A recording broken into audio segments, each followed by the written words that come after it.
Assalamualaikum warahmatullahi wabarakatuh.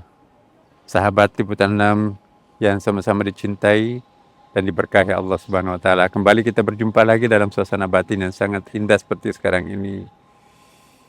Masya Allah, luar biasa. Memang betul bahwa puasa itu adalah karunia yang dahsyat bagi seorang yang beriman. Saya ingin tanya kepada para pemirsa semuanya, enak gak kedatangan bulan suci Ramadan? Pasti enak. Sangat enak bahkan. Karena itu saya mohon betul kepada kita semuanya. Mari pada bulan suci Ramadan ini kita manfaatkan sebaik-baiknya. Jangan sampai nanti kita menyanyiakan bulan suci Ramadan, tapi kita tidak melakukan sesuatu. Nah sekarang bagaimana caranya bersahabat dengan bulan suci Ramadan ini? Tentu yang paling pertama harus kita lakukan, ciptakanlah semacam ketenangan batin dulu.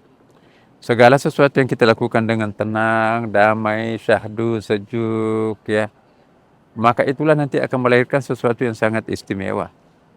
Tidak ada yang bisa diproduktifkan tanpa ketenangan.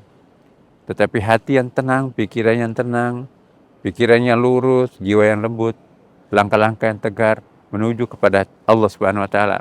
Maka itulah nanti yang akan menciptakan kehalusan budi pekerti, kelurusan jalan pikiran, kelembutan jiwa dan seterusnya. Para pemirsa, ketenangan ini sangat penting, ya. Itulah sebabnya kita diminta untuk salat. Aqimis salata li dzikri, dirikanlah salat untuk senantiasa mengingat aku. Kenapa kita diminta salat? Bayangkan Bapak Ibu, para pemirsa. Tadinya salat itu kan 50 kali sehari semalam. Tetapi ditawar sampai mentok itu hanya 5 kali sehari semalam. Jangan dikurangi lagi. Untuk apa kita salat? Untuk apa Allah meminta kita salat? Aqimis salata li dzikri. Kenapa? Ala bi dzikrillah tatmainnul qulub. Ketahuilah bahwa dengan mengingat Allah, maka akan menenangkan batin. Coba Bapak Ibu, kalau kita sujud, ya, pikiran yang mumet, yang bersarang di kepala kita itu kita tumpahkan seperti ember yang jorok itu, ya. Comberan-comberan di kepala kita itu yang kotor itu, yang busuk itu, tumpahkan seperti ember yang berisi comberan itu.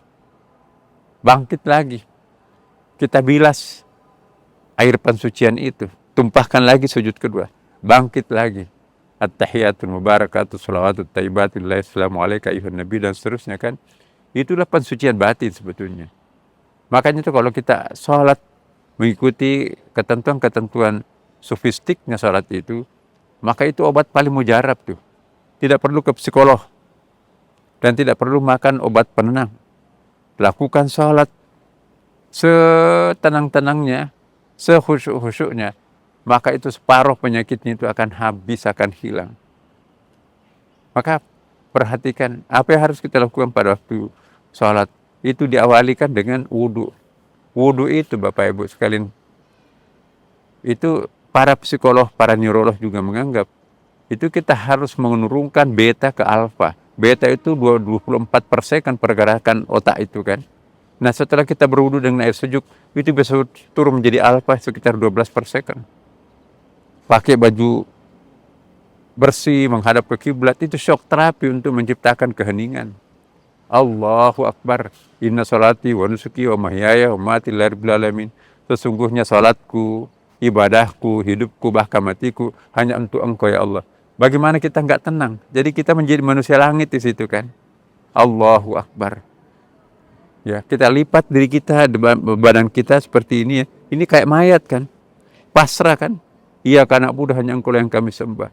Lalu kita ruku, ya. Lalu kita sujud. Udah deh. Hilanglah diri kita di situ. Kita sepertinya menyatu dengan Tuhan. Ini yang kita harapkan dalam salat. Aku sudah bukan lagi air hujan, tapi aku sudah menyatu dengan laut.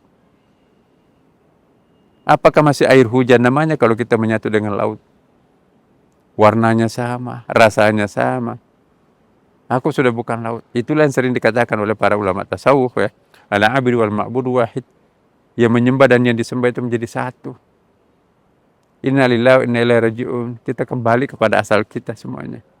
Wa'bud rabbaka hatta ya'tiyakal yaqin, sembahlah Tuhanmu sampai ketika Anda mencapai puncak.